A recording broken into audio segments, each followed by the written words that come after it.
O Centro Espírita Paz José Cambinda convida a todos, independente do credo, a participarem da corrente Elos Unidos, para fortalecer ainda mais as inúmeras correntes que já estão sendo realizadas, visando ao bem-estar de todos os seres da nossa casa e do planeta Terra, nesse momento tão desafiador. Todos os dias, pare por 3 minutos às 18 horas, eleve seu pensamento e faça uma prece. Juntos, somos mais fortes. Segunda-feira, dia 1º de janeiro de 2024. O Templo Umbandista Paz José Cambinda, dentro da sua publicação semanal, às segundas-feiras, no bloco Aprendendo com Jesus, estamos trazendo, nesta segunda-feira, dia 1º de janeiro, o orador Raul Teixeira, que apresentará para nós o assunto sobre o tema O Espírita e a Lucidez. É muito interessante prestarmos atenção na dissertação e nas elucidações que o Raul faz sobre o assunto, que com certeza vai nos orientar e aclarar melhor a nossa visão, dando-nos maior entendimento e compreensão e discernimento das coisas do Espírito e da mediunidade. Com vocês, Raul Teixeira. Meus caros irmãos, na continuidade das nossas reflexões, nós vamos trabalhar agora a questão ligada ao espírita e à questão da lucidez. Estamos associando ao espírita a prerrogativa da lucidez, querendo com isso expressar que cabe-nos, a nós espíritas, o exercício da lucidez. Por mais que esta palavra seja bonita e aparentemente uma coisa simples, é terrível a realidade do nosso movimento, porque reflete a realidade do mundo no campo da lucidez. Não adianta eu dizer que eu sou muito inteligente, porque às vezes a gente é inteligente irracionalmente, ou seja, a gente é inteligente em momentos assim, como pulsos de inteligência. Nós não temos um fluxo de inteligência. Como a gente faz assim e o cãozinho pula, mas ele não sabe por que ele está pulando. Ele não sabe, ele pula por instinto. E a gente diz, como esse cão é inteligente? Não, é instinto só. Muitas vezes nós agimos da mesmíssima maneira. E pior, porque nós nos intitulamos seres racionais. Então a lucidez significa essa clareza no nosso pensamento, para que quando a gente acerte ou quando a gente erre, a gente saiba por que está acertando e por que está errando. Se eu acerto por acaso e erro por impulso, qual a diferença minha para o irracional? Simplesmente o fato de eu andar em 2 pernas. De modo que nós temos visto como sendo objeto de muita tragédia no mundo a falta de lucidez. No entanto, todos nós admitimos ter lucidez. Todos nós imaginamos ser lúcidos. E dentro desse cenário, dentro desse capítulo, vale nos lembrar o discurso do método, escrito por René Descartes, uma das obras magnas da literatura cartesiana. E nesse discurso do método, Descartes tem uma expressão antológica, porque ele nos diz que o bom senso é a virtude mais bem distribuída do mundo. E explica por quê. Porque todos acham que têm. Normalmente a gente se queixa que falta isso, que falta aquilo, mas quando se fala de bom senso, todos acham que tem, então está muito bem distribuído. O que cada um não explicita é o nível do seu bom senso. E aí é que está o grande pepino da situação. Quando o doutor Jean-Pierre Changeux escreve seu livro O Homem Neuronal, e Jean-Pierre Changeux é uma das maiores autoridades mundiais em estudos da inteligência, professor do Collège de France, que tem por tradição em Paris a formação de médicos. Ele realizou pesquisas notáveis em torno da questão da inteligência, pesquisas essas dos anos 70 para a atualidade. E dessas pesquisas redunda um dos livros dele chamado O Homem Neuronal. Ele associa todas as nossas conquistas, todos os nossos valores emocionais, não a espírito, porque ele é materialista, confesso, mas a reações neuronais ou reações neuroniais. Ele diz que nós somos um feixe de neurônios e atribui a esses neurônios peculiaridades notabilíssimas. É um livro muito bonito, muito bem escrito, nada obstante seja escrito por um materialista emérito, mas o que sai da sua obra, o produto do seu estudo é simplesmente maravilhoso. E Dr. Jean-Pierre Changeux escreve que nós seres humanos, isso ele constatou ao longo de suas pesquisas, desenvolvidas em Paris e desenvolvidas nos Estados Unidos, na Universidade de Minnesota. Ele diz que as nossas relações com o conhecimento são patológicas, que existe por parte de nós seres humanos uma preguiça mental inabordável, e estabelece que em razão dessa preguiça mental, os seres humanos que mais desenvolveram seus lobos cerebrais,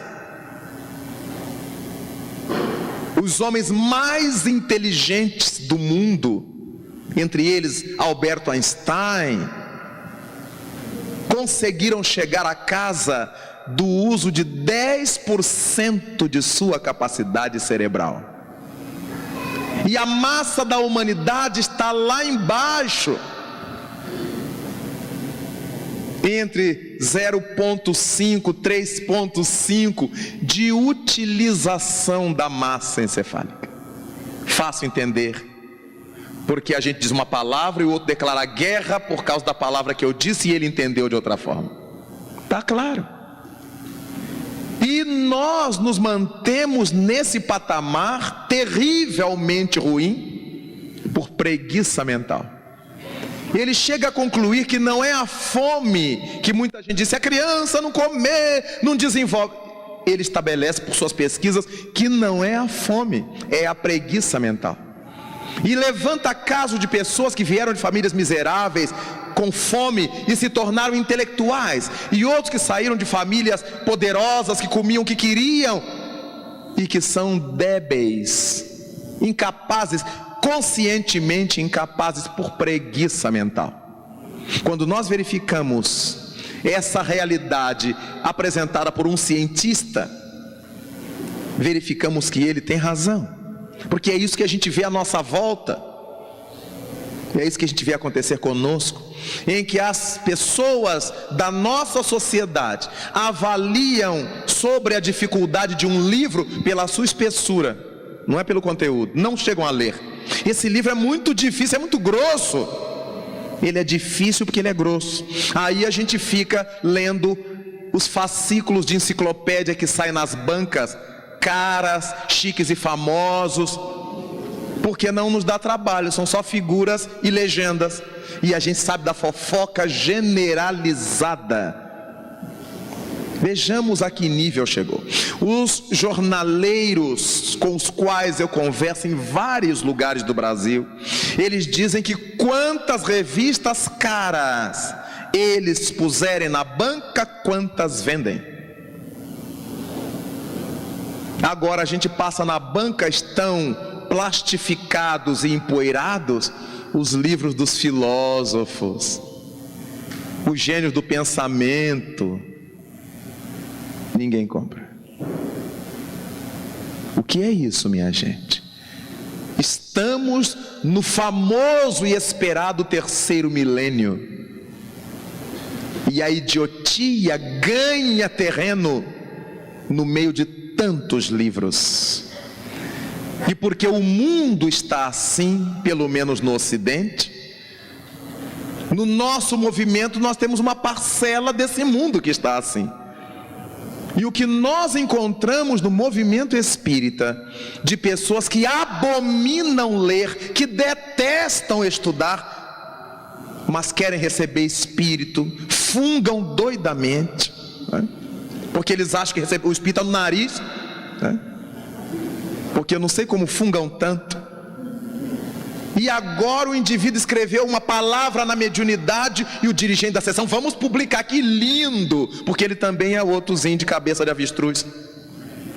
Nós estamos vivendo esse momento no nosso movimento, o que é lamentabilíssimo, porque a doutrina espírita não nos proíbe ler, enquanto as diversas crenças proíbem.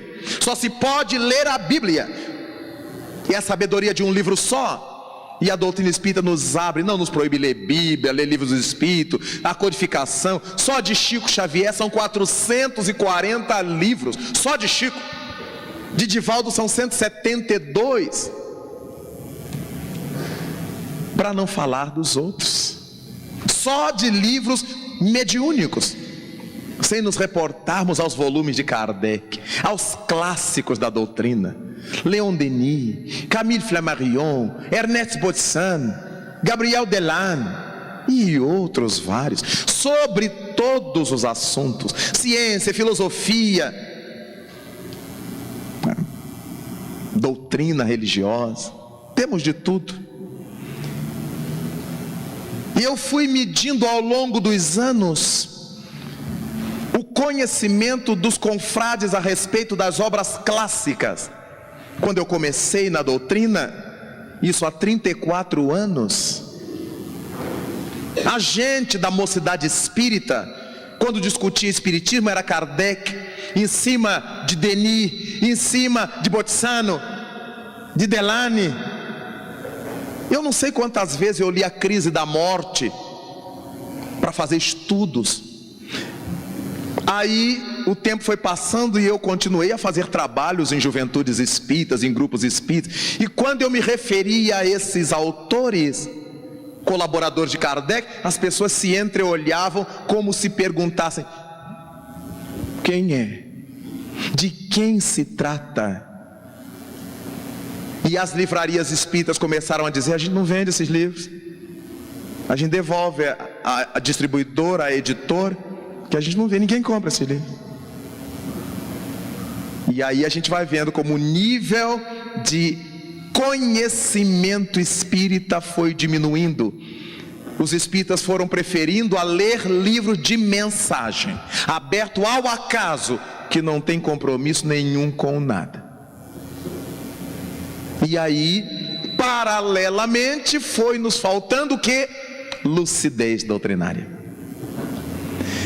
Como eu sou sempre exposto, o que me chegam de perguntas,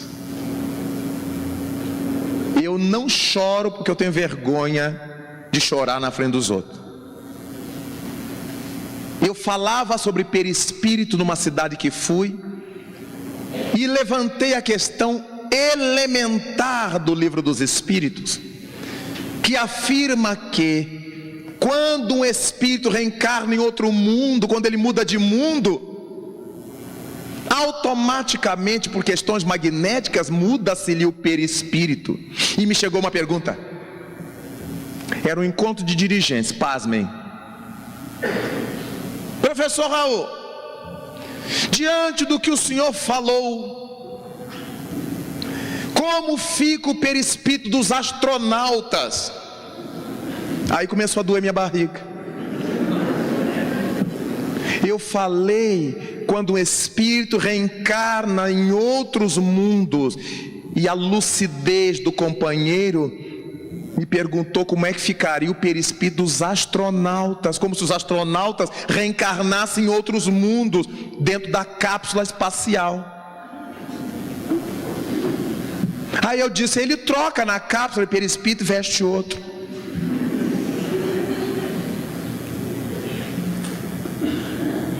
Na hora eu respondo no impulso, depois me dá uma dor moral. Porque se aquele autor da pergunta era dirigente espírita, eu fiquei pensando nos dirigidos sob a tutela dele. Mas meus amigos, não são poucos. É muita gente. A gente se indispõe aqui no centro, eu vou fundar o meu. Mas ele não conseguir entender o espiritismo lá, ele vai fundar o quê? Ele vai afundar o centro espírita. Falta-nos bom senso em alto nível, falta-nos lucidez. Então, quando nós discutimos em termos filosóficos, como é que se divide na humanidade o grupo dos estudiosos, quando analisamos os métodos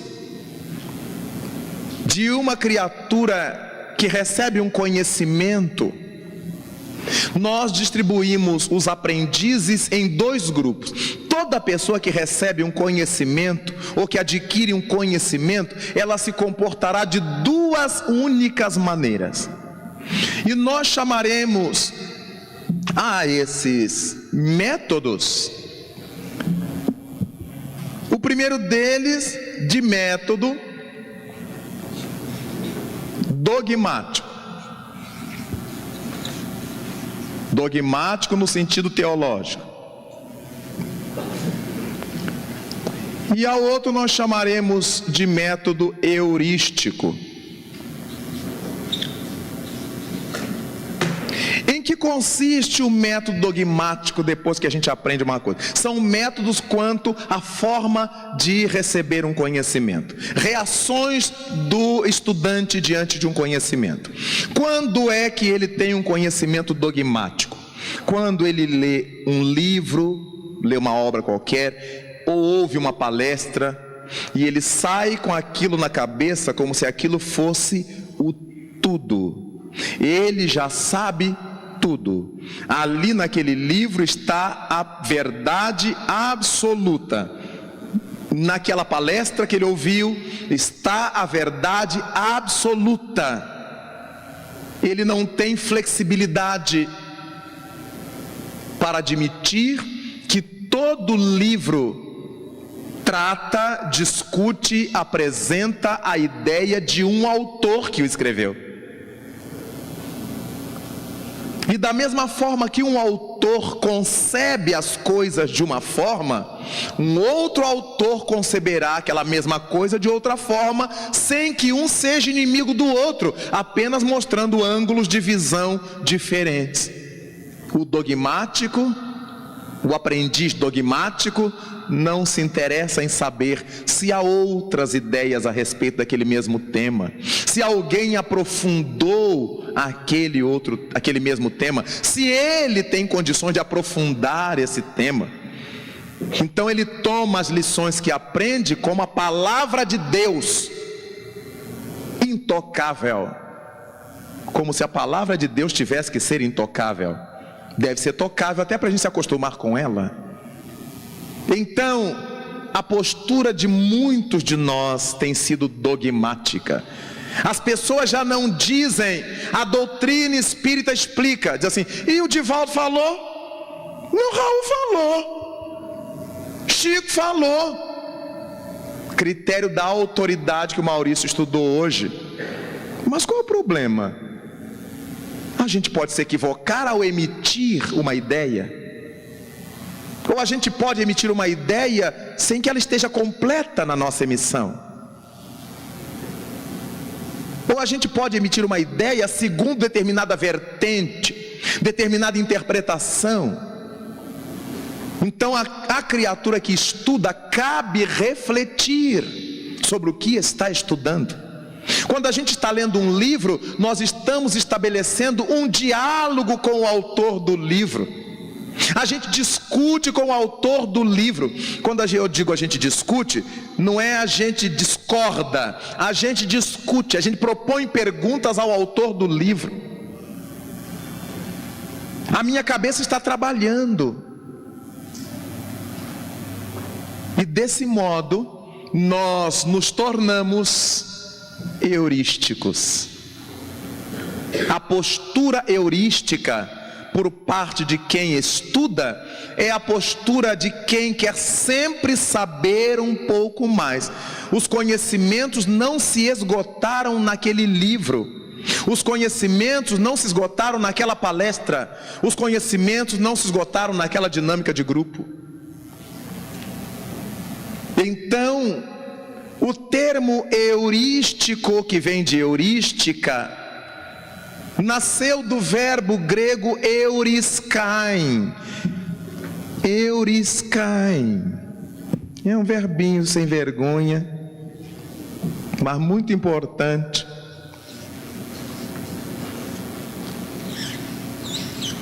E é um Szinho.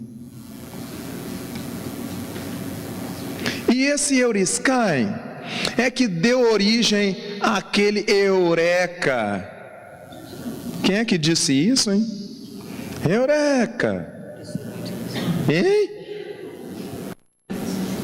Arquimedes. Eu escutei alguém salvar, padre. Arquimedes, quando ele foi verificar se o ourives tinha furtado o ouro, usurpado o ouro da coroa do rei, já que o ouro tem uma certa densidade, quando se põe na água, sai do recipiente uma quantidade de água. Então, quando ele descobriu que o rei tinha sido usurpado, ele saiu gritando: Eureka, Eureka, encontrei ou descobri. O verbo euriskain significa descobrir, e a heurística é a ciência da descoberta. A proposta da doutrina espírita é heurística. Instruí-vos, eis o segundo mandamento. Todas as coisas que a gente estuda na doutrina espírita é para que elas trabalhem na nossa cabeça, é para que eu infira coisas dela, é para que eu tire consequências delas. Não são para que eu engula-as inteiras. Foi Raul que falou, foi Divaldo que falou, foi Chico que falou. Porque nós não somos autoridades absolutas, nós somos pregadores de uma mensagem. Não somos donos de nenhuma verdade, somos expositores das propostas espíritas. Então ninguém tem que afrontar o outro usando-nos como documentos. Fulano falou, problema do fulano, mas se estiver errado, está errado. Se não estiver completo, não está. Pode ter sido dito por quem for. Essa não é uma postura de agressividade, é uma postura de lucidez heurística, em que eu não estou descrendo do Divaldo, do Chico, do Raul Teixeira, do Maurício, do quem for. Eu estou dizendo que o que eles estão falando não é o tudo. E isso já deveria ser ponto pacífico para todos nós. Quem é que consegue falar o tudo de alguma coisa? De modo que no campo da nossa aprendizagem, dos nossos estudos, nós estamos muito defasados. A preguiça mental, e isso não foi dito por nenhum espírito, foi dito por um cientista que estuda o cérebro humano e a inteligência humana. Agora, nesses dias, está vivo, encarnado ainda em Paris. Não é coisa do tempo da carochinha, isso já está ultrapassado, não está não. Ainda está em desenvolvimento esse trabalho. Várias consequências nobres já saíram desse trabalho. Logo, a ciência materialista do mundo já descobriu que nós temos uma brutal brutal preguiça mental. Quando nós começamos a ler uma coisa e não entende, isso é muito difícil, deixa para lá. Na outra encarnação, quando eu não começo a aprender agora, na outra eu também não saberei. Eu só terei facilidades na próxima quando eu começo a criar essa facilidade hoje. Seria uma postura heurística? Puxa, ele está falando de uma coisa que eu nunca ouvi dizer. Vou procurar uma obra que trate disso, depois eu volto a ler isto aqui, porque eu quero desvendar. E é esse desafio aceito por nós, é esse desafio heurístico de nós irmos à cata de referências, de aprendizagem, de aclaramentos, que vai fazendo com que amadureçam nossos neurônios. Eu forço para aprender determinada coisa, eu leio coisas paralelas para facilitar meu campo de aprendizagem, e um belo dia eu digo, entendi. Nós chamamos a isso de insight. A psicologia chama de insight. O insight não é um milagre, é o fechamento de um questionamento que eu venho me fazendo há tempo. Agora eu descobri. É como se eu desse a um computador uma série de informações e esperasse que ele elaborasse essas informações e me trouxesse uma resposta. Cada vez que eu não sei alguma coisa e busco saber, eu estou forçando o amadurecimento de meus neurônios. E gradativamente, quanto mais neurônios se me desenvolvem, melhor capacidade de entender as coisas eu tenho.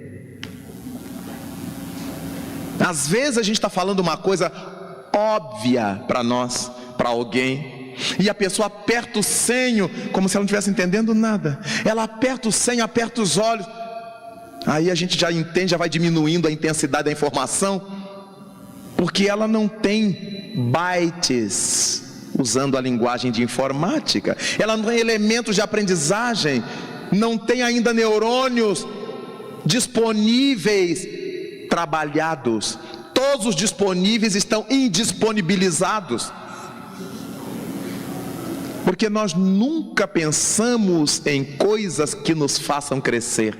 No nosso dia a dia é aquela mesmice. O que vamos almoçar, o que vamos jantar, que roupa que eu vou pôr. Não tem nada que nos faça crescer, além desse rame-rame horizontal. Ficamos muito longe da verticalização das nossas buscas. Então é óbvio que as pessoas vão assistir uma palestra, foi muito difícil. Não foi a palestra difícil, eu é que estou embutindo, eu é que estou me embolando nas minhas próprias incapacidades. A gente lê um livro, mas que livro difícil. Não, é que meu vocabulário não cresce. Eu conheço meia dúzia de palavras que eu uso para tudo. Cara, legal, né? E eu quero compor a vida e entender o mundo com essas 6 palavras.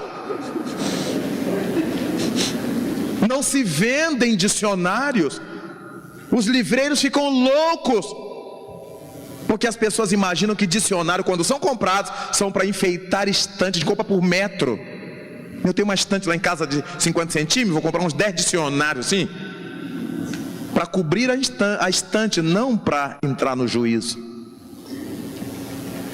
Todos nós, com poucas exceções, tem em casa enciclopédias. Até porque passa aquele vendedor chatinho e a gente acaba tendo que comprar a enciclopédia dele. E fica ali. Nunca tivemos a paciência, a pachorra de abrir um volume qualquer, olhar um verbete daquele, linotipia, e ler o que significa linotipia. Era isso, é coisa de gráfica. Pronto, já saiu um pouco da minha ignorância.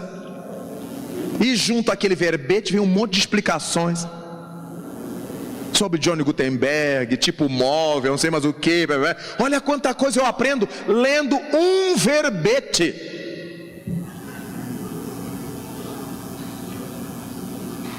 Quando a gente assiste ao programa do Milhão e vê a intervenção dos universitários, aí vocês entendem o que eu estou falando.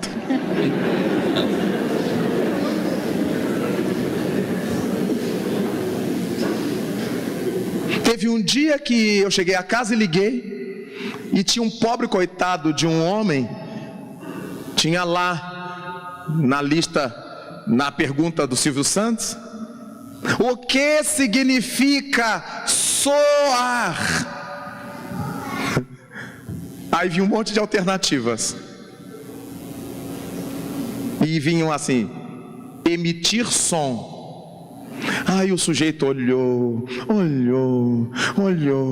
vou pedir ajuda dos universitários. Aí eu disse: eu quero ver. E os universitários: olha, eu acho que é tal. Não tinha nada a ver. Nenhum deles acertou. Sabe por quê? Porque as pessoas dizem quando estão transpirando, e ele soa muito. Aí na hora de soar, tinha isso lá, transpirar muito. E vários escolheram transpirar muito, porque eles não sabem o verbo suar e o conjugo como soar. E aí na hora que aparece, mas eu falei: eu vou desligar, porque senão eu vou ter infarto, porque eles são universitários.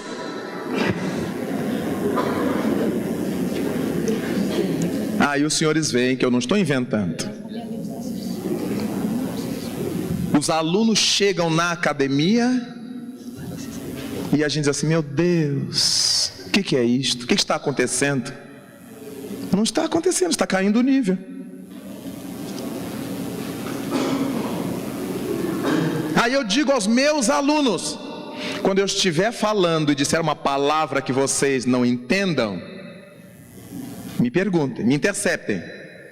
E de propósito eu vou falando uma série de palavras que eu sei que eles não conhecem. Aí ninguém me pergunta, porque um fica com vergonha do outro. Eu acabo de falar aquelas palavras que eu sei que eles não sabem e faço as perguntas. E aí, em função de tal coisa, professor, eu não entendi isso não entendi bem o que o senhor quis dizer. Ele não entendeu a palavra, mas não diz. O orgulho. O ignorante costuma ser hiper orgulhoso. Então também a gente não pode corrigir, porque as pessoas se ofendem. Olha o outro lado da questão. Uma vez eu estava no meu departamento, na universidade, e uma colega disse alguma coisa. Meu departamento tem professores de todas as áreas, que é teoria e prática de ensino. Então tem professor de química, de física, que sou eu, de português, de matemática. Todos trabalhamos com formação de professores das nossas áreas. E uma colega disse alguma palavra que eu não conhecia, e eu perguntei para ela: o que quer dizer isto? Que eu adoro aprender. E outros colegas me olharam: você não sabe? Eu digo: não. E você sabe? Bem, quer dizer, você sabe? Quer dizer, você... Eu tive coragem de perguntar, e todos balançam a cabeça assim, como se estivessem entendendo, né? Eu chamo a isso de jumentice. Porque se eu não sei, eu pergunto. Ué, mas eu quero aprender. Se eu me estiver julgando dono da verdade, eu sei de tudo. Mas como eu sou um aprendiz, que diante dos meus alunos eu sei algumas coisas que eles ainda não aprenderam, mas eu não sei tudo. Então quando alguém de outra área me diz uma palavra que eu desconheço, imediatamente eu digo: me aclaro, o que significa isso para eu poder entender o resto? E fico tranquilo. Mas eu noto os olhares das pessoas. Aí eu também faço.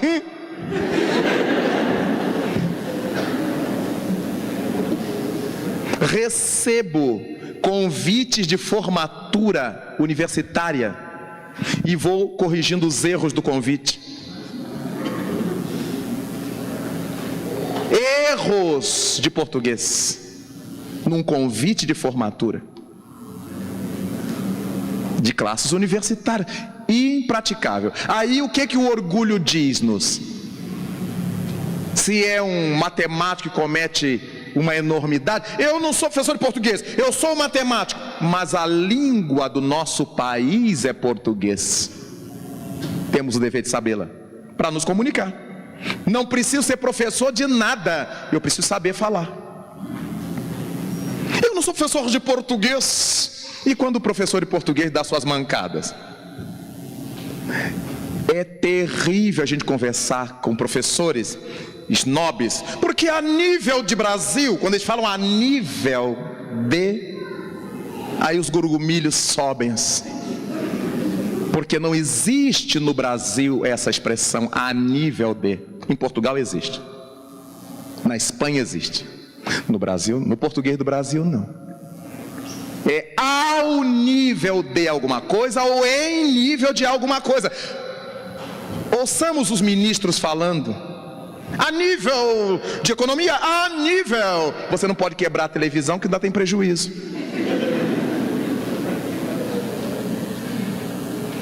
Então, estou fazendo esse passeio para que vocês percebam o que eu estou querendo dizer.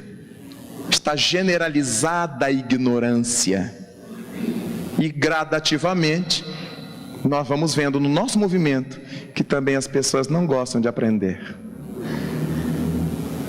Inflam o peito e falam enormidades.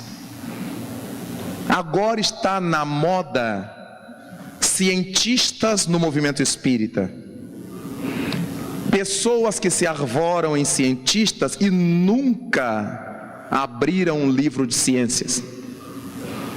Particularmente eu, me desculpem a alusão, ouço enormidades, porque eu sou da área de ciência.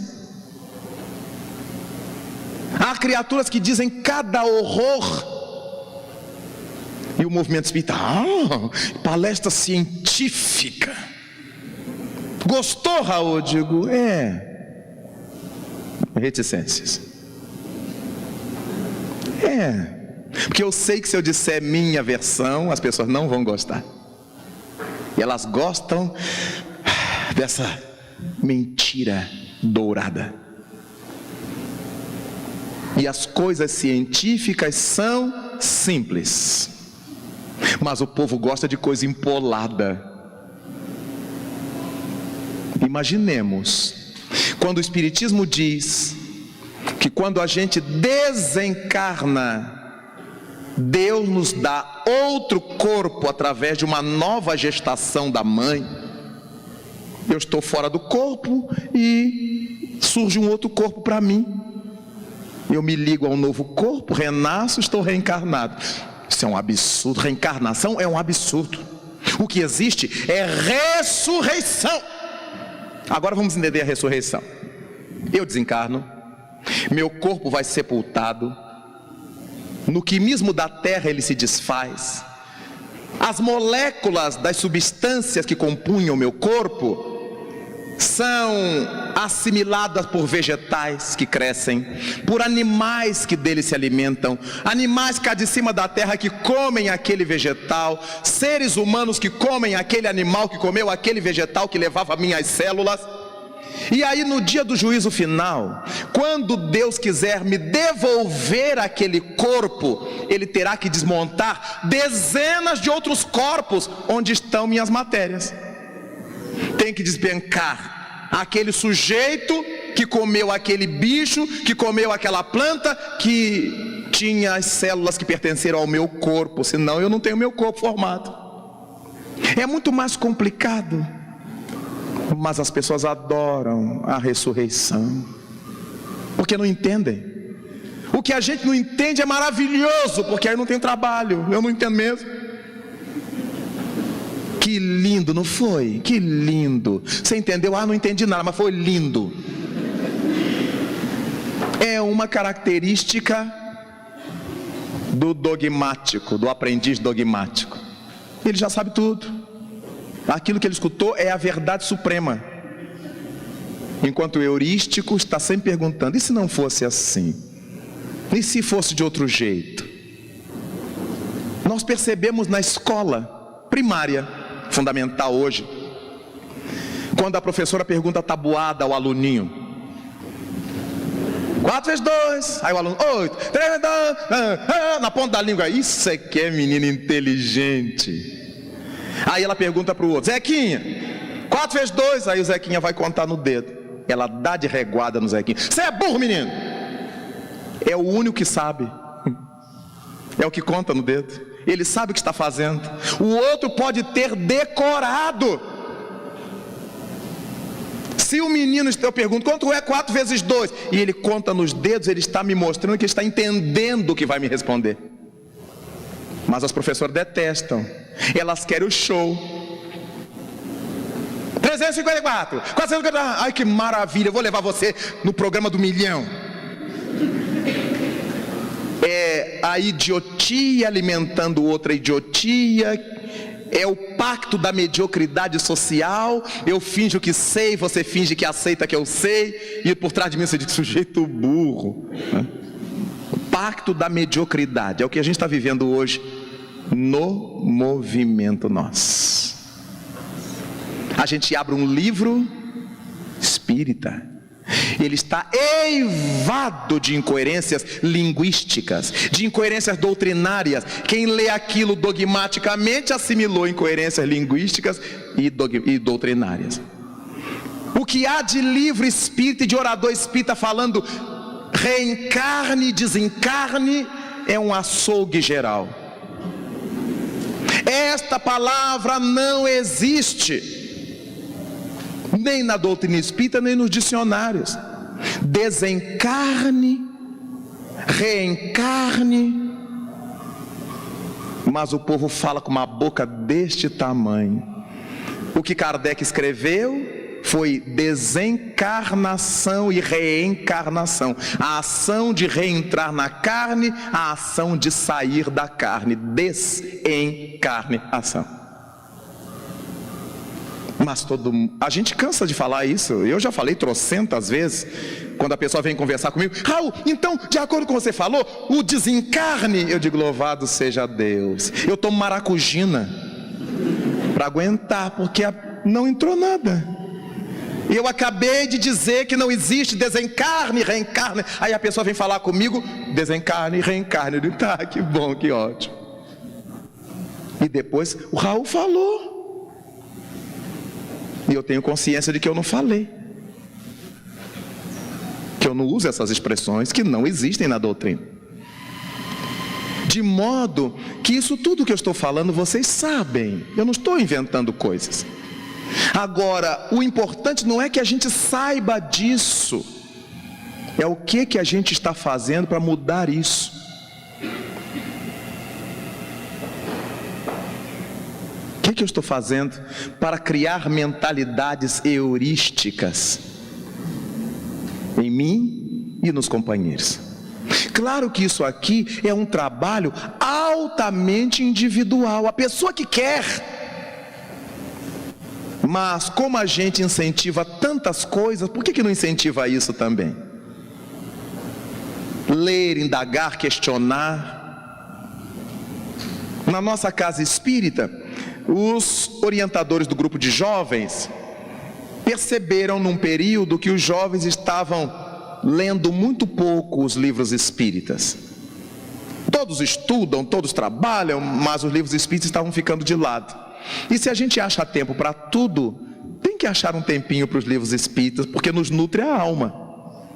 E o que eles fizeram? Vieram conversar comigo e chegamos à conclusão que deveríamos criar uma zona de incentivo.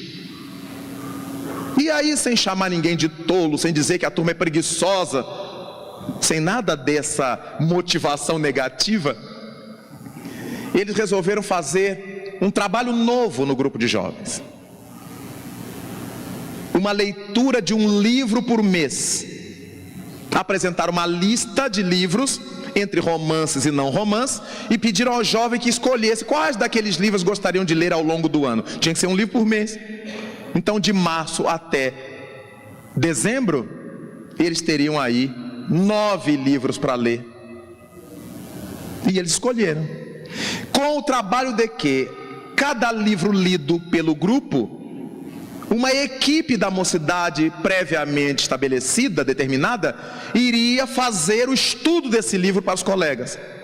Então, eles tinham que ler o livro, levantar questões sobre o livro, tudo isso bem orientado. O resultado foi tremendo. Porque quando eles liam um livro, eles ficavam querendo saber a continuação daquele assunto. O que tem mais que fala sobre isso? Porque quando a gente abre um livro e lê com atenção, o que a gente descobre é como eu falei da enciclopédia. Quando eu leio um verbete e descubro coisas do Arco da Velha que eu não supunha existir, eu quero ler o verbete seguinte, eu quero ler o outro, quando eu vejo, eu estou formando uma cultura bastante sólida e gostando de ler as enciclopédias. Há informações enciclopédicas muito boas. Há indicações bibliográficas. Quando a gente lê um livro, aí ao fim tem indicações bibliográficas. A gente lê coisas muito boas. Mas eu preciso querer fazer isto. A proposta da doutrina espírita, então, nos propõe um comportamento heurístico diante do aprendizado. O que a gente aprende não é o todo. O que a gente aprende não está completo. O que a gente aprende é uma nesga. O nosso benfeitor espiritual, o Espírito Camilo, oportunamente me disse o seguinte: meu filho, e eu lhe fiz uma série de questões sobre doutrina espírita, movimento espírita, que eu precisava expor isto. E ele me disse: meu filho, há uma coisa importantíssima, que seria válido os irmãos espíritas se darem conta. E eu perguntei: o que é, meu irmão? A doutrina espírita não é isto que vocês pensam. Ela é muito mais. A doutrina espírita, meu filho, se assemelha a um grande oceano, a um grande mar. E os espíritas estão nas praias ainda. Eu fiquei me imaginando aquele marzão doido, e a gente na praia molhando os pés assim, com medo das ondas. E com as praias que a gente tem, a doutrina já nos diz tanta coisa. Imaginemos quando eu mergulhar nesse oceano, quando eu buscar as profundezas desse mar, o que eu não vou saber. Aí o Espírito Viana de Carvalho nos diz, pela mediunidade de Edivaldo Franco, que a doutrina espírita é tão formidável, que enquanto nós estamos sempre indo, ela está sempre vindo ao encontro do nosso progresso. Se eu sou uma pessoa de poucas letras, a doutrina espírita me alcança. Se eu sou uma pessoa de muitas letras, a doutrina espírita me alcança, porque quanto melhor eu tiver elaborado o meu miolo, melhor eu compreendo os princípios espíritas. Todos nós, sem exceção, que participamos de centros espíritas, de reuniões mediúnicas, de sessão disso, sessão daquilo, falamos em vibração, em fluido, em energia. Agora vamos parar para analisar o que é isto. O que é vibração, o que é onda, o que é fluido, o que é energia.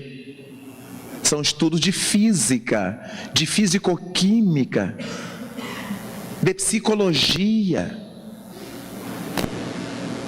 A gente fala em reencarnação para lá e para cá, porque muda de corpo, eu ganho outro corpo. Vamos parar para pensar o que é isto. Eu estou tratando de reencarnar um indivíduo espiritual que assume um outro corpo. Olha que coisa séria. Estou lidando com biologia transcendental, porque eu aprendo no Espiritismo que o nosso corpo é forjado por uma forma perispirítica, que é dinamizada pelo Espírito. E o que é isto, afinal? Eu digo que o perispírito é o modelo organizador biológico, é o que modela os corpos biológicos. Como é que isso acontece? Nunca nos perguntamos isto. Não somos heurísticos. O heurístico está se perguntando: mas como é que pode isso? Como é que é essa tal de miniaturização? Se é o perispírito que molda o corpinho da criança, por que a gente não tem um corpo igual em todas as encarnações? Por que ora eu nasço homem, eu nasço mulher, nasço branco, nasço negro, nasço alto, baixo, gordo, magro, Então não é o mesmo perispírito. O que está acontecendo por trás disso? Qual é a verdade que eu ainda não descobri? Aí eu tenho que entrar para a física transcendental, para a antropologia espiritual. Eu tenho que enveredar por essas áreas. Eu tenho que conhecer física um pouco, biologia um pouco, química um pouco, antropologia um pouco. Estou falando de reencarnação, mudança de hábitos culturais. Ora, onde a gente estuda isso? As pessoas abrem o livro dos Espíritos e leem a pergunta. Aí entreolham assim, que lindo, né, meus irmãos? Que profundidade. Kardec era maravilhoso. Ponto. Aí a gente lê a resposta. Ai, que maravilha. Não se pergunta quem entendeu, quem desentendeu. Que maravilha. Que coisa, que coisa. E sai todo mundo fingindo que aprendeu para não dizer que é tolo. Todos nós vivemos isto semanalmente. A gente sai de casa e vai para o centro. Aí tem uns que de pendura o beiço e dorme, porque ele vai lá só para tomar passe. Esse deve estar na faixa de 0,6.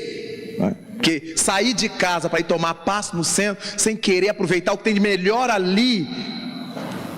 O que há de melhor no centro não é o passe, é a luz sobre minha sombra. É eu poder sair da ignorância, gente. Se nós pudermos imaginar que com 10% de desenvolvimento cerebral, esses gênios da humanidade já nos fizeram chegar à Lua, ao Nífer, ao centro da Terra, já nos fizeram rodar os espaços atrás de Marte, de Vênus, já nos permitiram sondar os quasars azuis ou quasares, para quem queira, já me permitiram descobrir as milhares e milhares de nebulosas, de constelações que existem, com 10%. Já me permitiram descobrir tantas vacinas, fabricar tantos medicamentos, fabricar um avião, inventar um avião mais pesado que o ar, que sai do chão com toneladas dentro dele e viaja numa velocidade que nunca conseguiríamos aqui no chão. Com 10%. Aí a gente consegue entender Jesus Cristo dizendo: vós sois deuses, o que eu faço podereis fazer, e muito mais. Suponhamos, amigos, quando nós estivermos desenvolvendo 15% de nossa capacidade cerebral, quando nós tivermos desenvolvido 20% da capacidade cerebral, seremos deuses ou não seremos deuses? De modo que é importantíssimo que tenhamos esse cuidado com a casa espírita, mas muito maior zelo com a causa espírita. Ser espírita tem que ser sinônimo de ser lúcido. Tem que ser, sob pena de eu estar perdendo um tempo imenso, um tempo enorme, brincando de ser espírita. Quando a gente encontra espírita guerreando por posições no centro, a gente imagina que espírita que ele é. Todos os ensinos espíritas nos levam ao oposto disso. Jesus Cristo falou: quem quiser ser o maior, seja na terra o servidor de todos. Para nós espíritas, embora a gente saiba que pelas leis há necessidade de um presidente, de uma direção, etc., para cumprir formalidades legais, mas isso não deve entrar na nossa cabeça, não nos deve subir a cabeça. O presidente, o secretário, o tesoureiro do centro espírita é um trabalhador igual aos outros, tem o dever de trabalhar como os outros, e não somente de dirigir. Há companheiros que venceu o prazo da direção deles, eles não aparecem no centro, só conseguem trabalhar se tiverem cargos. quando a doutrina nos propõe assumir encargos, apesar dos cargos. Então, quanta coisa nós precisamos acordar, despertar, enquanto há tempo. O mundo espiritual nos ha dito faz tempo que os prepostos de Jesus Cristo, estou lhes dizendo isso com a maior gravidade do mundo, os prepostos do Cristo estão fazendo o espiritismo espocar fora dos nossos arraiais, já que seus princípios não nos pertencem, fazem parte, como diz o Livro dos Espíritos, das leis da natureza, pergunta 978. Nós estamos vendo o filme, a película, as fitas, levando o povo a conhecer vida além da vida, imortalidade da alma. O sujeito morre, vai para o mundo espiritual, conversa com os anjos, com o santo. Não adianta eu dizer, não é assim que Kardec ensina, mas as pessoas estão travando contato com a ideia da imortalidade, com o espiritualismo, com a ideia de espíritos, da existência de espíritos, de regiões espirituais, de influenciação espiritual, de obsessão. Quem assistiu ao filme Ghost, quem assistiu ao filme Sexto Sentido, vê ali o que é uma mediunidade numa criança, autêntica, espontânea. Porque eu me lembro, quando eu era criança, eu me vejo naquele menino. Divaldo Franco me diz: Raul, é a história da nossa vida, da nossa infância. Não foi feita por espíritas essa película, mas o que há de verdade ali.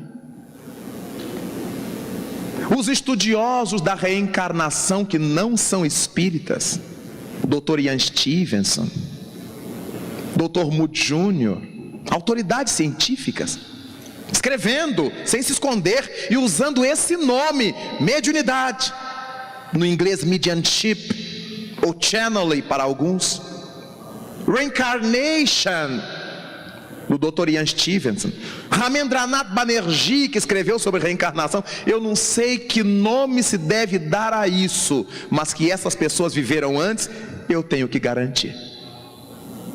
Então nós estamos vendo os princípios da doutrina espocando fora dos nossos muros, enquanto nós estamos aqui nos digladiando mesquinhamente. Por que isto? Porque desconhecemos o espiritismo. Desconhecemos. A gente vive dessa horizontalidade. Vamos fazer um almoço beneficente para dar comida aos pobres. Vamos fazer um chá beneficente. Vamos fazer um banquete aqui de música. Vamos fazer tudo na horizontal. Porque Jesus disse assim a Judas: os pobres sempre os tereis, quanto a mim, nem sempre. Nós esquecemos que a pior pobreza é a da cabeça, é a do juízo. É o que fez aquelas pessoas cometerem tais desatinos na vida, que mereceram vir na indigência, que precisaram vir na indigência. Porque se Deus é o Pai universal, é o mais rico Espírito do universo, por que seus filhos teriam que viver na miséria material, faltando às vezes o necessário, como remonta o Livro dos Espíritos, por necessidade de reeducação? E a gente está cheio de pena dos pobrezinhos, que é justo, mas não é essa pena melosa, merengosa. Tem que ser aquela dó com lucidez, sabedores do porquê que eles estão assim, do porquê que a gente está assim. E não essa coisa piegas, pobrezinho, coitado. Não, não é coitado. Ele é pobre sim de ter fraudado as leis da consciência, como nós. E cada um resgata no seu tempo. Nós estamos vivendo, irmãos, uma hora muito difícil no mundo e, conseguintemente, no nosso movimento que carrega uma nesga do mundo. Mas a nossa lucidez é fundamental. Comecemos a fazer um levantamento, nós, individualmente. Abramos nossa cadernetinha e comecemos a escrever assim, discretamente. Quantas coisas que eu falo no Espiritismo que eu não entendo o que é de fato. Honestamente, vamos ver. Quanta coisa que eu escuto falar-se todos os dias no Centro Espírita e eu nunca soube do que se trata e nunca perguntei. Onde eu posso ler sobre isto? Anotemos assim, discretamente, para ver quantas páginas a gente vai encher.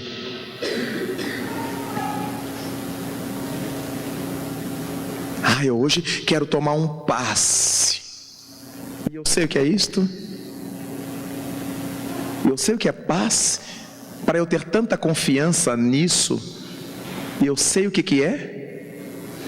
Se eu tenho essa confiança numa coisa que eu não sei o que é, eu tenho todas as chances de ser xiita em qualquer religião fanática do mundo.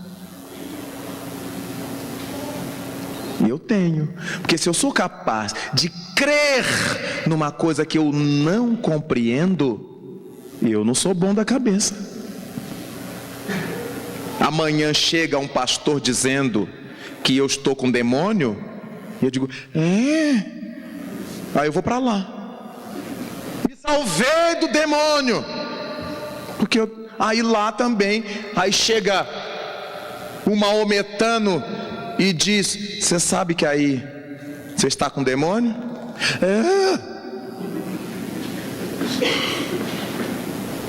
As pessoas vão assim, como folha seca ao vento. Elas não sabem o que estão fazendo. Mas será que a gente está se comportando assim? Vamos examinar. Cadernetinha e vamos anotar. Na nossa agenda, quanta coisa eu ouço no centro que eu nunca soube direito o que é. Vamos nós, dirigentes, honestamente, pegar outra cadernetinha. Quanta coisa eu tenho falado para os outros que eu não sei o que é. No dia que a gente fizer isto, muda a dinâmica do Centro Espírita. No dia que eu tiver essa honestidade, claro que eu vou querer saber, eu vou querer estudar, eu vou começar a discutir as coisas. Discutir não é brigar, hein? Discutir as coisas com meus companheiros, perguntar, riscar o livro, anotar, botar o papelzinho, cotejar. Por que o livro dos Espíritos diz assim e na Gênesis está assado? Será que é a mesma coisa? Por que no Evangelho segundo o Espiritismo está assim e no livro dos Médiuns está assim? Para eu entender. Para eu entender.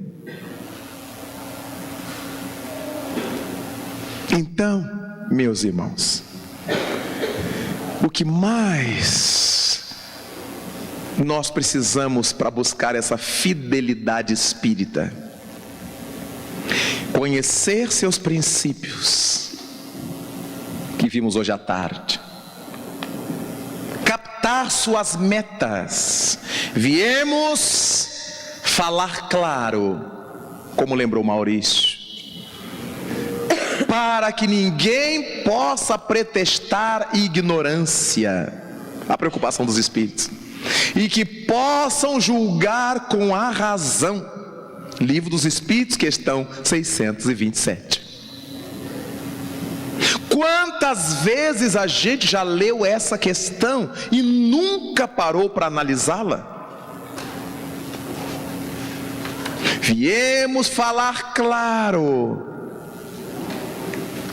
para que ninguém possa pretextar ignorância e para que todos possam julgar com a razão. A doutrina espírita é uma doutrina racionalista, de certa forma, sim. Não chega a estabelecer um racionalismo kantiano, em que ele pregava o absolutismo da razão. Porque na condição de espíritas, nós sabemos que a nossa razão só será bem conduzida se por trás existe um espírito amadurecido. O tal do bom senso cartesiano. Todos acham que tem, mas cada um tem numa intensidade e não se dá conta disso. Quando nós formos honestos conosco, eu vou me dar conta do que eu não sei do Espiritismo e que quero saber, do que eu ouço falar e nunca perguntei o que é, nunca fui ler sobre o que aquilo representa. Coisas que eu falo sempre para o povo e nunca eu me perguntei se aquilo é assim mesmo. De maneira que nesse capítulo da fidelidade espírita, eu gostaria que nós saíssemos daqui nesta noite com esse material corroendo nosso juízo. Eu gostaria que a gente não conseguisse dormir pensando nisto. Porque será no dia que tomarmos essa consciência o grande boom libertador no nosso movimento.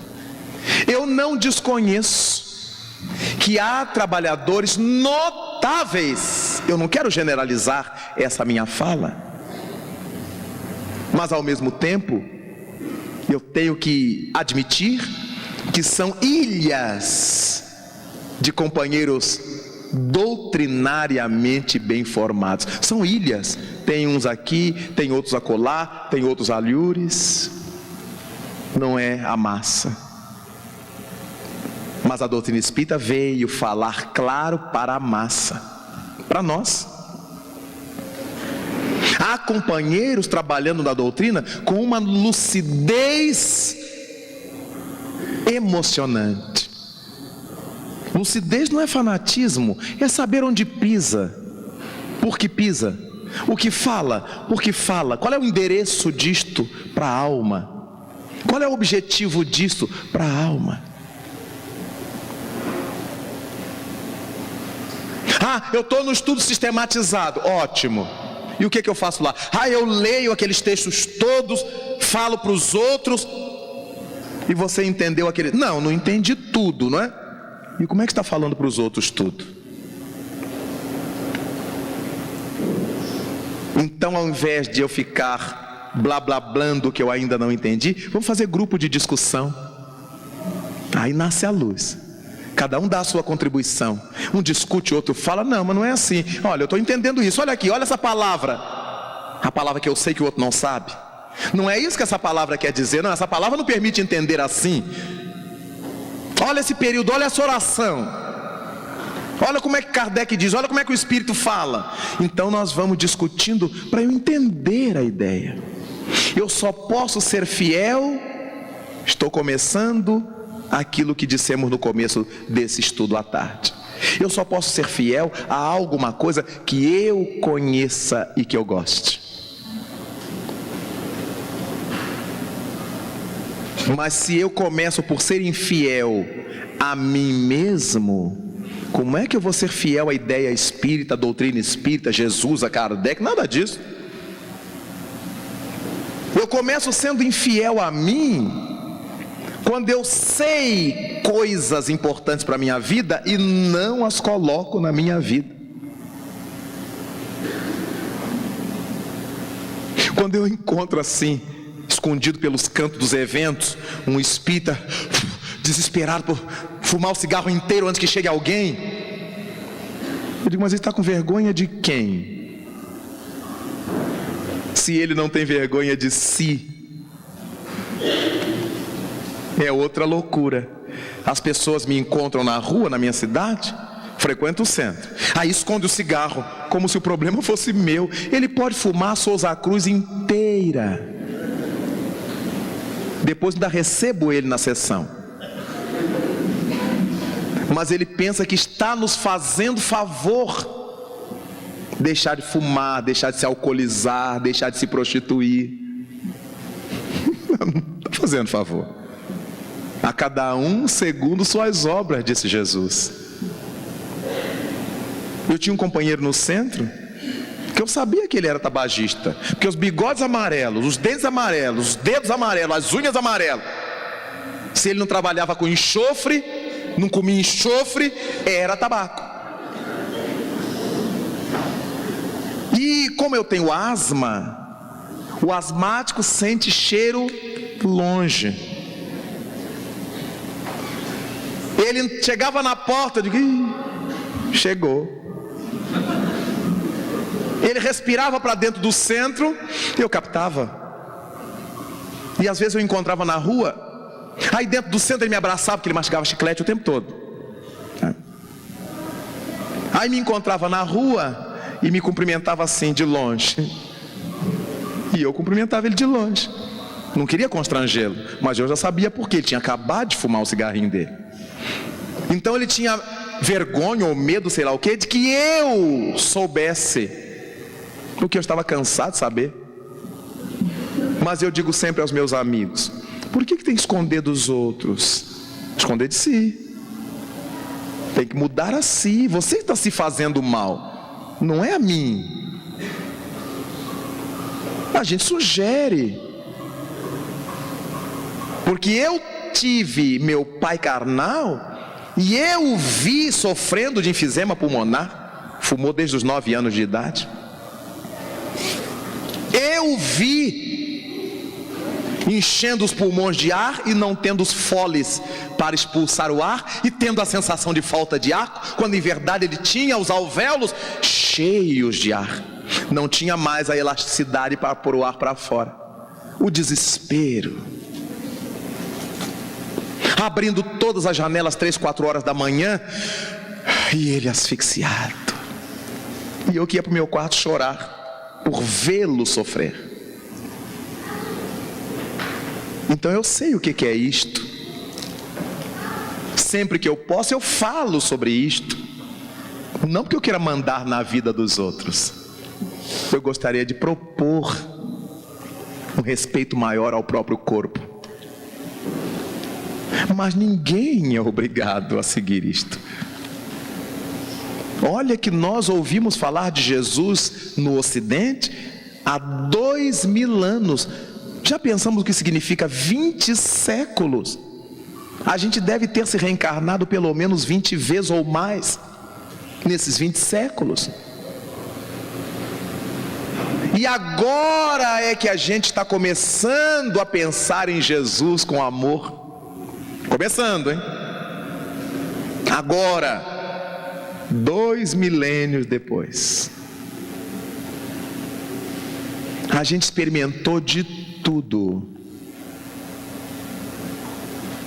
E agora a gente está resolvido a experimentar Jesus Cristo. E enfrentamos o maior olé do mundo. Porque há irmãos nossos que dizem que nós não somos cristãos, que somos espíritas. E a gente tem que engolir. Eles não estão falando de nós hoje, eles estão nos captando ontem. Que a gente não era. E hoje que a gente é, não tem como provar a eles que a gente é. Então tem que calar a boca. Vocês são do demônio. Eu digo que assim seja. Já contei aqui no Paraná de um colega meu do serviço militar, muito meu amigo hoje, muito meu amigo, pastor evangélico. Naquele tempo ele não era pastor, mas era filho de uma família de pastores. Chamava-se Saulo. Veja que ele era ainda o Paulo antes da conversão. E no serviço militar ele ficou sabendo que eu era espírita, já que eu sou espírita desde os 16 anos. E aí foi uma tormenta, que quando eu vi a Saulo, aqueles olhos azuis deles, ai meu Deus, me dê muita paciência, porque eu que sou endemoniado preciso entender esses salvos. E ele vinha, Raul, tenho muita pena de você. Eu digo, eu tenho, porque eu estou salvo, dizia-me ele, e você está perdido. E como eu já tinha rezado antes, ele dizia, mas Saulo, faça o seguinte, eu sou perdido de caso pensado, eu sou perdido de propósito. Quando você estiver no reino, venha me buscar. Se o Senhor permitir, eu virei. Eu digo, Ele vai permitir. Ele não pode ficar sem um pretinho lá do lado dele. E levava as coisas assim, na base da brincadeira, da descontração. E um dia, eu acho que ele estava mais atacado naquele dia, ele me imprensou na porta do gabinete da sargenteação. Eu fazia as escalas de serviço, né? E ele me imprensou na entrada. Eu digo, o que houve? Se fosse hoje seria assédio sexual, mas naquela época não nos falava disso. Eu falei, o que houve? O que você quer comigo? Ele me olhou assim, aqueles olhos azuis. Eu digo, ai meu Deus, o que será hoje? Raul, eu digo, o que foi, Saulo? Pelo amor de Deus, ele já está me deixando desconfiado. Você sabe que o espiritismo é coisa do demônio? E grifou a palavra. Eu olhei para ele e disse, sei, Saulo. Eu já sei, porque era sempre o que ele falava, né? Então você está perdido mesmo? Eu digo, estou, Saulo. Saiba de uma coisa, Raul, quando você chegar no além, você vai me ver sentado à direita de Deus. E eu disse, salve a ignorância. Eu digo, Saulo, você foi um péssimo aluno de geometria espacial. Você sabe que fora das referências terrestres não existe nem esquerda nem direita, nem alto nem baixo. Eu vou ver você rodopiando atrás da direita de Deus. E quando você encontrar a direita de Deus, vai me encontrar no colo do velho. Ele me olhou, você está brincando comigo? Eu falei, não. Por que você vai estar no colo do velho? Eu digo, porque você diz que vai estar à direita, porque deu o coração, entregou o coração, e eu o conheço bem. Eu conheço você bem. Você entregou o coração, Saulo. Eu entreguei o coração, a voz, a juventude, meu miolo, meu juízo, minha família. Não tenho tempo nem de namorar. Você namora todas as irmãs da igreja, né? Então obviamente eu dei ao Senhor muito mais que você diz estar dando. Se você vai para a direita, eu pulo um pouquinho mais no colinho do velho, cofiando lá as barbinhas dele. Nunca mais ele me azucrinou, nunca mais. E somos amigos até hoje. E hoje ele está mais maduro, né? Cinquentenário. Aí a gente se encontra e diz assim, Raul, eu não sei como é que é lá no seu centro, mas na minha igreja é uma parada, porque o povo se acostumou que tem que receber milagre de Deus, e eu que não faço milagre, Raul. Eu digo, se vire. Você não diz ao povo que faz? Não, a gente diz que está na Bíblia. Eu digo, pois é, então faça. Eles dão dinheiro à igreja, Raul, mas querem milagres. Eu digo, pior no centro espírita, que eles não dão e também querem. Ninguém dá. O espírita esquece de pagar a mensalidade do centro, esquece. Quando tem um livro para comprar, ele passa de longe assim, né, para ninguém ver que ele está indo embora. E você ainda tem a sorte de receber de cada um 10%. Ele me diz que o salário dele advém da igreja. Então eu digo, você ainda é feliz, meu filho, que eu trabalho naquela universidade igual um condenado.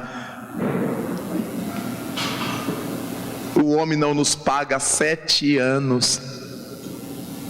E a gente tem que estar feliz, sorridente, bonito. E você recebe. O povo quer milagre que você não faz, mas lhe paga. No centro espírita, o povo quer milagre que a gente também não faz, de graça. Conversamos, aí eu fico sabendo o que se passa lá no métier deles, e ele fica sabendo o que se passa aqui, porque no fundo somos todos cristãos. É o miolo pequeno que faz a gente transformar Jesus Cristo numa muralha de separativismo, ao invés de convertê-lo numa bandeira de união. É o miolo. Lembremos-nos, os mais inteligentes do mundo desenvolveram 10%. Imagina a massa humana. Deve ter gente ainda zerada, né? Zeradinha. Eu me lembro que eu cheguei à minha casa num dia. Eu tinha uma secretária doméstica, gostava muito dela, muito boa pessoa, mas com todos os limites que se pode imaginar. E eu digo: Jesus Cristo, veja lá o que o Senhor quer fazer comigo. Eu não quero me tornar um criminoso nessa idade. Mas Jesus Cristo nem me dava pelota. E um dia eu cheguei, a irmã em Cristo tinha feito a faxina na cozinha. Eu cheguei cansadíssimo do centro espírita. Eu disse assim: hoje eu não vou esquentar jantar, eu vou pegar um pouquinho de cada coisa, fazer um mexido assim, que a gente adora fazer mexido em casa, né? Pegar os restinhos. Eu peguei um pouquinho de cada coisa das panelas para fazer um mexidinho. Falei: vou pôr azeite e mexo, já esquento tudo junto para comer. E tinha ido um amigo comigo à casa para tomar um chá comigo, e ele conversando comigo, e eu fui direto na lata de azeite debaixo da pia e levantei a lata de azeite para pôr na panela o azeite. E estou olhando, onde estão os furos da lata de azeite, meu Deus? Estou notando que umas coisas correndo pelas minhas pernas. Ela tinha posto a lata de azeite ao contrário, os furos do azeite para baixo. Aí o meu amigo: o que é isso? Eu digo: azeite. Ela conseguiu colocar os furos, 2 furos da lata de azeite para baixo e não viu cair. Então, enquanto estava dentro do vasilhame, quando eu levantei, aí veio escorrendo, aí fui vendo que tinha escorrido azeite. E limpar a gordura de azeite, nós que somos donas de casa, é uma coisa terrível. E eu, cansado, não esquentei as comidas para ser rápido, e fui limpar a cozinha, lavar o azulejo. Eu digo: meu Jesus, tomar banho, porque eu estava um azeite só. Como há pessoas limitadas para quem também o Espiritismo pode servir. Por que elas vieram com essa limitação? Não são espíritos de primeira encarnação, são espíritos velhos, reaprendendo pela limitação, experimentando as provas da ignorância, como chama Allan Kardec em A Gênese. Como sofre uma pessoa ignorante, que nunca pôde. Quando o meu genitor, me permita essa alusão familiar, quando meu pai carnal tinha 50 anos, ele quis estudar, nunca pudera. Aprender é muito mal, assinar o nome. Teve que trabalhar desde criança, ficou órfão muito cedo. E quando ele tinha 50 anos, surgiu no Brasil o artigo, como é que se chamava? 99, tinha 98, 99. O curso dele seria o artigo 99, é que depois mudou para supletivo. Artigo 99. E ele ficou numa felicidade, porque poderia estudar à noite. Comprou os cadernos, encapou o caderno, a pastinha. Era um adolescente aos 50 anos. E eu vibrando: isso mesmo, pai, que bom, vai. E ele começou a frequentar a escolinha. Qual não foi sua tristeza quando 4 meses depois a escola fechou? O governo mudou aquilo de lugar, que ele não podia mais frequentar. Eu vi meu pai chorando, e orando por ele em função daquele sofrimento, aquela coisa.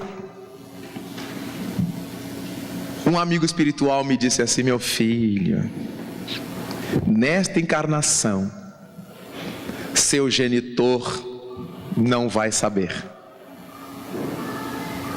Quando meu pai falava, ele tinha expressões que eu não conhecia. Eu ia para o dicionário. Ele demonstrava uma cultura que saía na hora que ele estava afrontado por alguma situação. todas as jovens da família e os amigos que tinham filhas casadoras pediam meu pai para fazer o pedido ao noivo. Naquele tempo se fazia pedido ao noivo. Era sempre o padrinho que fazia o pedido para o noivo, né? Ao pai da moça. E meu pai era sempre escolhido. E ele punha lá seu terninho de linho 120, que ele gostava de ver passado e amassar assim. Era chique usar quebrado, né? O linho 120. Ia ele fazer o pedido e falava bonito, emocionado, com verdade. E um dia eu tive um desdobramento com meu pai, que é o espírito com o qual eu tive mais afinidade nesta encarnação. E aí eu vi um cenário da Grécia antiga.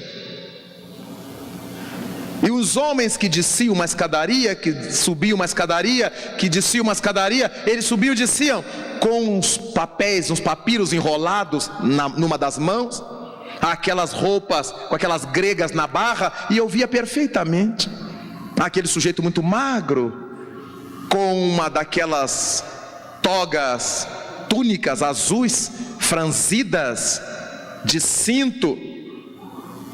E eu me senti ligado naquela figura no meio das outras. Era um grupo de filósofos discutindo determinada ideia, e eles subiam as escadas e desciam as escadas e falavam isso. Digo, mas que coisa mais, né? Mais original, discutir ideia subindo e descendo a escada. Acho que é por isso que eles eram magrinhos. E lá pelas tantas, o tempo que demorou eu vendo aquela cena, alguém me segredou: este que lhe prende a atenção é o nosso Raul. Há 1800 anos, na Grécia. Embora as reencarnações que o fizeram acertar coisas, e ele teve ensejo de desacertar outras, ainda resgata os tempos em que, na velha Grécia, suas propostas eram perturbadoras. Havia filósofos de todo tipo na Grécia. Eram instigadoras da dissolução dos lares, instigadora da rebeldia moral. Fez tanto mau uso da capacidade intelectiva que agora pediu para resgatar isto que o atormentava no além. Aí eu entendi porque quando ele falava, ele tinha uma verve, mas com muita dificuldade. Quando adoeceu, eu passei a ler para ele o Evangelho segundo o Espiritismo, que ele adorava, e os livros do irmão X, que ele era apaixonado. As histórias do irmão X. E porque meu pai era batista, era evangélico, eu lia o Evangelho segundo o Espiritismo, traduzindo os termos, que eu sabia que ele ia comentar aquilo na igreja, para ele não ser mal visto lá. Então, onde apareciam os termos nossos espíritas, eu traduzia. Colocava uma outra palavra que servisse de um sinônimo. Onde houvesse guias espirituais, eu falava anjos do Senhor. Onde havia reencarnação, eu dizia a volta com o Senhor, o renascimento com Cristo. Ele adorava. Chegava na igreja, comentava. Não que eu tinha conversado com ele, mas as ideias do Evangelho. E o pastor, que não sabia que era eu o instrutor, dizia: ah, seu Raul, que maravilha, o senhor é inspirado do Espírito Santo. E eu ficava feliz, porque nunca ninguém foi Espírito Santo, só eu, né? Se eu usasse os jargões, ele iria falar, e certamente não teria a mesma abertura na igreja. Acreditava nos espíritos, até chegar à fase mais crítica da enfermidade e às vésperas do seu passamento. Eu via meu pai desencarnando, porque vi os fluidos que saíam dos seus plexos, como fossem umas fumacinhas que iam saindo do seu corpo, e eu percebia que ele estava ultimando os dias da encarnação, até que foi hospitalizado. E fui vê-lo na véspera do passamento. Abracei-o, deitado ao leito, abracei-o, beijei-o. E ele me perguntou, lúcido: meu filho, você pode me explicar uma coisa? Eu disse, o que é, pai? Por que eu estou com 4 pernas? Ele estava vendo as pernas do corpo e as do perispírito já desprendidas. E eu expliquei: é porque o Senhor está se desprendendo, pai. E isso é o que se chama morte. O Senhor está vendo como não dói? Então o Senhor está vendo a perna do corpo espiritual. Lembra-se de Paulo, papai, que diz que nós entraremos na vida com um corpo incorruptível. Então é esse corpo incorruptível que o Senhor está vendo por cima das pernas físicas. É, meu filho. E como é que eu vou saber quando eu já tiver passado para o outro lado? Não vai ser difícil, pai. Vocês imaginam eu dizendo isso para o meu pai? A emoção que me tomava conta. Eu disse, não será difícil. Quando o Senhor dormir e despertar, vai ver do seu lado Dita. Aí o Senhor já sabe que passou. Dita era o apelido que ele pôs em minha mãe, Benedita, que já tinha desencarnado muito tempo antes dele. Quando o Senhor vir a Dita, já vai saber. Eu vou vê-la, meu filho, vai, porque ela já estava por ali cuidando dele.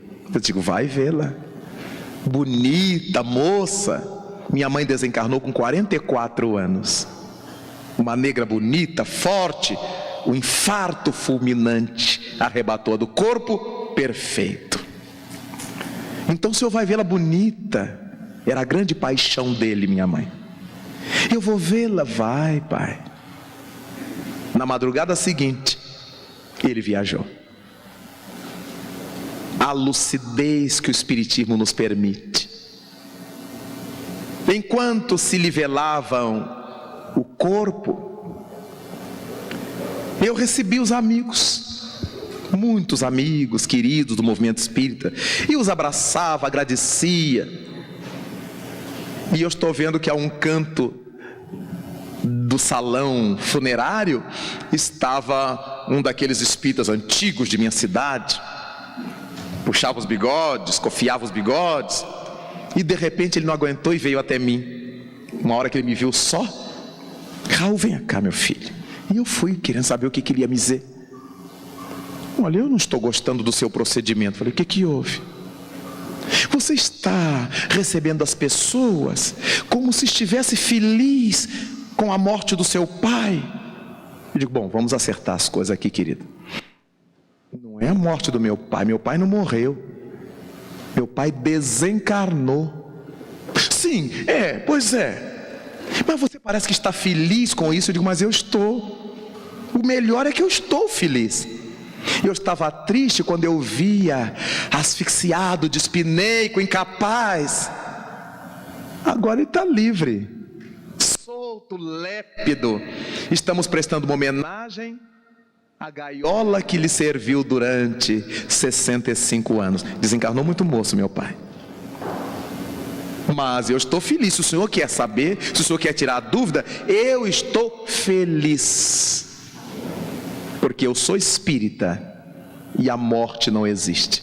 Não significa que eu esteja feliz no sentido de que meu pai foi embora, eu estou feliz. Eu estou feliz que ele deixou de sofrer. A consciência espírita. Eu não posso ser tão egoísta de querer ter o corpo aqui perto de mim, apesar de meu pai estar sofrendo tanto. É egoísmo. Sempre orei a Deus, seja feita a tua vontade, Senhor. Eu não gostaria de ver meu pai sofrer assim, mas tu sabes por quê. E no dia que ele foi, Foi o dia que Deus determinou que ele deveria ir. Eu estava feliz pela libertação dele. Não estava gargalhando, mas recebia as pessoas normalmente. O que eu tinha que chorar, eu tinha chorado durante toda a sua enfermidade. Aí eu chorava muito. Tomava de suas mãos e chorava até cansar. Agora era o momento de eu dizer muito obrigado, Senhor, à lucidez espírita. Eu tenho recebido na nossa casa espírita confrades espíritas que vão arrastados, drogados de remédio, médiuns espíritas, pregadores espíritas. O que houve? Porque ele perdeu o filho. Digo, não acredito. Então o que ele pregava para os outros era mentira. Essa semana passada, uma companheira espírita chegou desatinada. Ela já tem 78 anos. Desatinada. E eu vi aquela mulher desatinada. Outra amiga do centro, que é sua médica, colocou-a sentada. Raul, você pode dar uma atençãozinha? Aí fomos nós dois dar atenção à senhora. O que houve, querido? O que está acontecendo? Eu estou muito infeliz. Digo, mas o que houve? Meu pai. O que houve? Falei, meu pai reencarnou, né? Alguma coisa assim. Ela com 78 anos. Meu pai desencarnou ontem. E ela já tinha 78 anos. Eu ousei perguntar: qual a idade do seu pai? Ele ia fazer 102 anos. Digo, tome vergonha.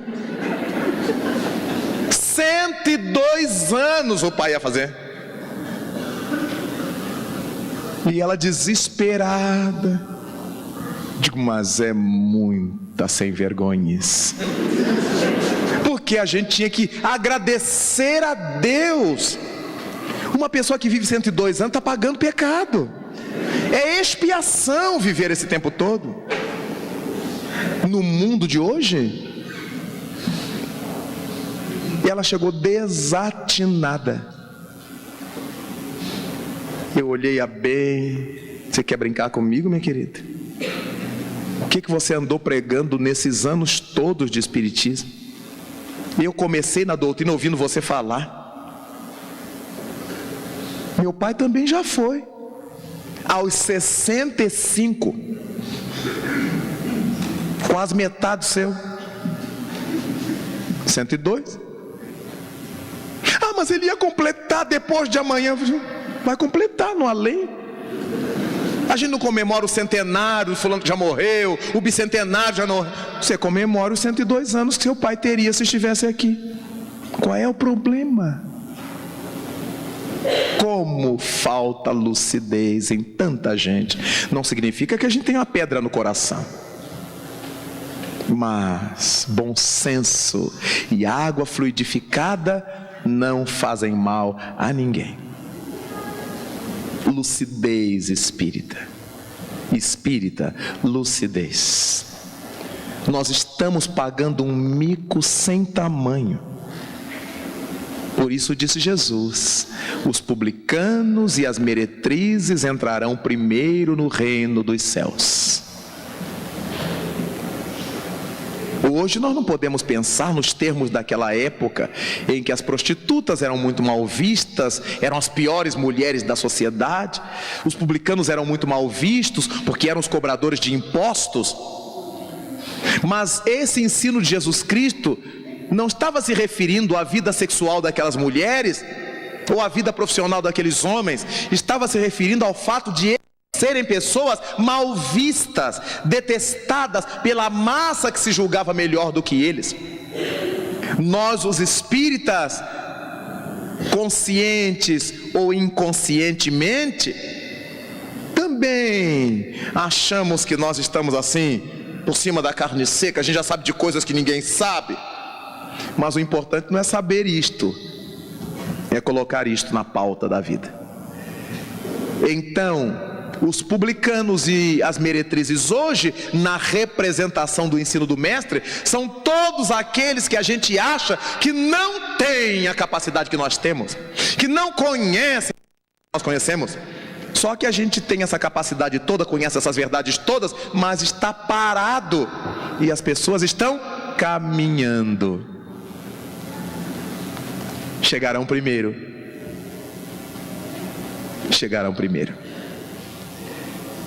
Lucidez só se adquire com estudo, com reflexão, com amadurecimento. Lucidez significa luz na cabeça, entendimento claro das coisas. E se eu criar o hábito de ir ao centro tomar passe só, receber espírito só, eu não vou colocar luz na cabeça.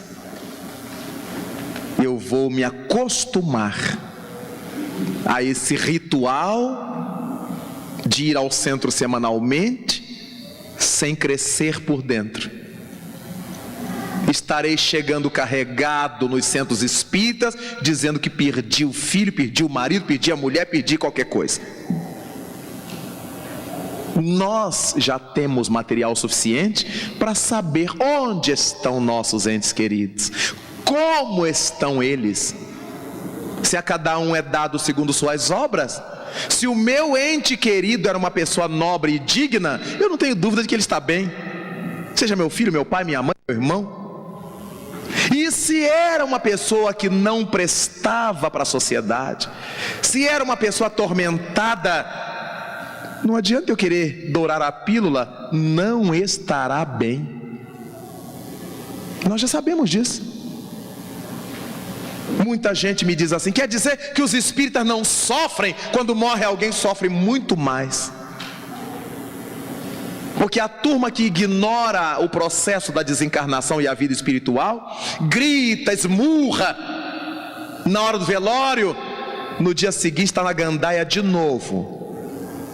Mas aquele que sabe o que estará vivendo o seu suicida, direto ou indireto, o que está vivendo o seu ente querido que desencarnou num surto de ódio, cheio de cólera, ou aquele que viajou sem nenhum preparo emocional, nós sabemos o que o espera. Então a gente sofre mais por conhecer essa realidade. Daí então se faz importantíssimo essa pausa, se faz importantíssima essa pausa para a nossa reflexão. E estou conversando com vocês como se eu estivesse na minha sala de visitas, com os meus amigos na minha casa, e que eu soltasse o verbo, porque nos entendemos. Não estou prelecionando, dando aulas a vocês. Estou aqui querendo que vocês me ouçam. Estou aqui pensando em voz alta. Mas o que eu gostaria que me ouvissem é da importância de desenvolvermos lucidez, nos interessássemos por isto.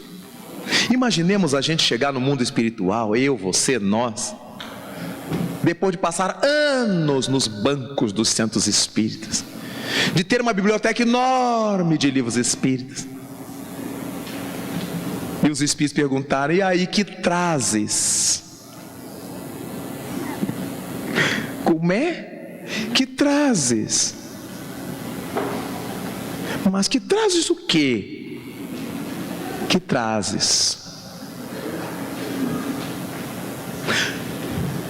O que a gente vai dizer, meus irmãos? Os islâmicos vão dizer assim: eu segui o Alcorão, Senhor, e ali eu aprendi que se eu matasse um inimigo, eu seria glorificado no céu. Então eu matei. Os católicos dirão: eu aprendi com a teologia dogmática que eu tinha que amar aos meus amigos e abandonar os inimigos de Deus. Eu aprendi que bastava eu me confessar, tomar o sacramento da Eucaristia, que eu já estava liberado dos meus erros. Os umbandistas dirão, por certo: não, Senhor, eu aprendi com minha Iaô, com meu Ialorixá, com meu Babalaô, com meu pai de santo, que bastava eu colocar as oferendas no jardim, na encruzilhada, na beira da praia, nas pedreiras, para os orixás, e eu já estava com tudo resolvido. Os evangélicos dirão: eu ouvi do meu pastor que ele conversava com Deus, com Cristo, e ele me disse que eu tinha que agir assim, que tinha que fazer o cordão de fé e não permitir que os inimigos de Deus penetrassem. E eu fiz como ele orientou. Todos terão justificativas. E nós, que conversamos com os espíritos, que doutrinamo-los nas sessões, que a gente vai dizer? Senhor, não me pergunta mais nada não, deixa eu voltar rapidinho. Me arranja uma mãe pobre, um lar pobre, uma favela, deixa eu ir. Mas me ponha numa mãe pobre, num lar pobre, numa favela ao lado do centro espírita, que eu quero começar desde criança. Estamos adentrando o terceiro milênio, amigos, sobre o qual a gente perguntou tanto e tantas vezes. Já estamos. E como eu lhes disse, tantas vezes quantas me foram perguntadas, o terceiro milênio seria a continuação do segundo. Estamos aqui. O que é que mudou da meia-noite de 31 de dezembro passado para hoje em nossa vida? Está tudo igual. Algumas coisas mais apertadas, outras mais leves. No segundo milênio, não tivemos um atentado brutal assim, e começamos o terceiro com ele. O presidente americano já anunciou que a primeira guerra do terceiro milênio vai começar agora. Então nós vimos que não era a mudança de calendário que iria mudar a vida da humanidade. É a vida da humanidade que vai alterar os calendários. Por isso que quando Jesus chegou, ele estabeleceu um tempo antes dele e depois dele. A influência dessa alma notável mudou o calendário, mudou a contagem dos tempos. Não é o contrário. Por isto, meus queridos irmãos, o Espiritismo para nós precisa ser espinha dorsal, precisa ser oxigênio. O Espiritismo para nós deve ser estrada aberta e franca, e sobre nós essa luz intensa, forte e branca, que represente o conjunto das virtudes. Em nossas mãos, a bênção de incontáveis alaúdes a entoar essa canção de paz e de renovação. Nesses tempos que passam, Senhor, permite-nos alegria íntima e estesia em nosso coração, porque o Espiritismo, que nos ensina a viver, coloque em nossas mãos a ferramenta e em nossa boca as palavras que te devemos dizer. Muito obrigado, Jesus, por este ensejo nessa montanha do mundo difícil que eu subo enquanto arquejo. Eu te quero agradecer pelo celeste beijo de nova oportunidade. Deixa-nos falar-te de verdade, Senhor, o quanto te amamos, o quanto te queremos servir, por essa rota do Consolador, trabalhando pelo bem, pela paz, pela fraternidade, pelo amor. Gostaria tanto, Jesus, de que tu me encontrasses hoje revivido, renovado, redimido. Mas compreendo que ainda não me foi capaz o tempo, a disposição de permitir-me esse valor. Mas um dia, seja aqui, seja no além, seja onde for, me apresentarei a ti como um presente de luz tecido por mim, envolvido na claridade da minha lucidez, para servir-te definitivamente, de uma vez, e agradecer-te o tempo que nos deste na terra, apesar de tanta miséria, de tanto terror que a vida da humanidade emperra. Eu te quero dizer hoje, Senhor, abençoa nosso propósito de aclaramento mental, nosso desejo do bem superando a sombra e o mal.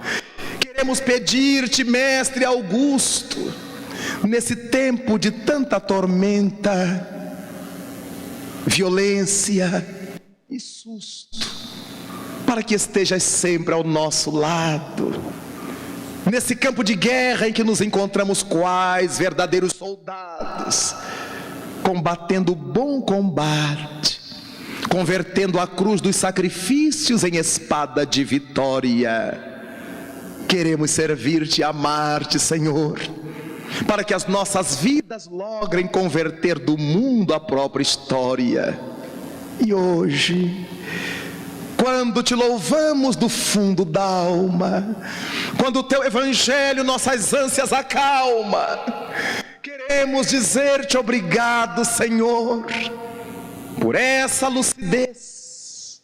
Obrigado, Senhor, pelas bênçãos de paz e harmonia, pelos favônios de alegria com que nos envolves, quando as sombras de nossas vidas tu dissolves com essa mensagem mirífica da lousa. Obrigado, Senhor, pelo Espiritismo, pela proposta fraternal do altruísmo, por tudo. Muito obrigado, Senhor. E nessa experiência feliz, em que as bênçãos se nos abrem como um leque, agradecemos-te a orientação de Allan Kardec e a proposta de luz que nos ensejas. Ao nosso derredor há bênçãos dos céus que adejam e pousam sobre nossas vidas. Conduze em paz as nossas lidas e fica conosco, Senhor. Muito obrigado.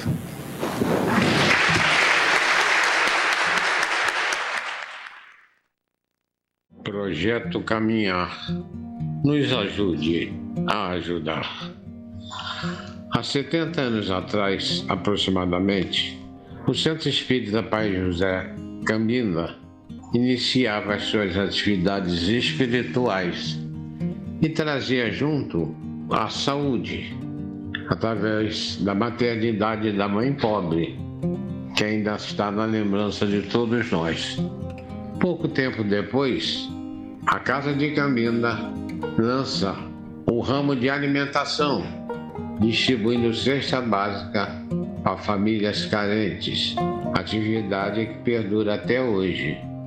E agora, no segmento educação, estamos com o projeto Caminhar, destinado a reforçar o estudo dos jovens para que eles tenham oportunidade de cursar os institutos Senai, Sesc e dali seguir uma carreira para a oportunidade no mercado de trabalho.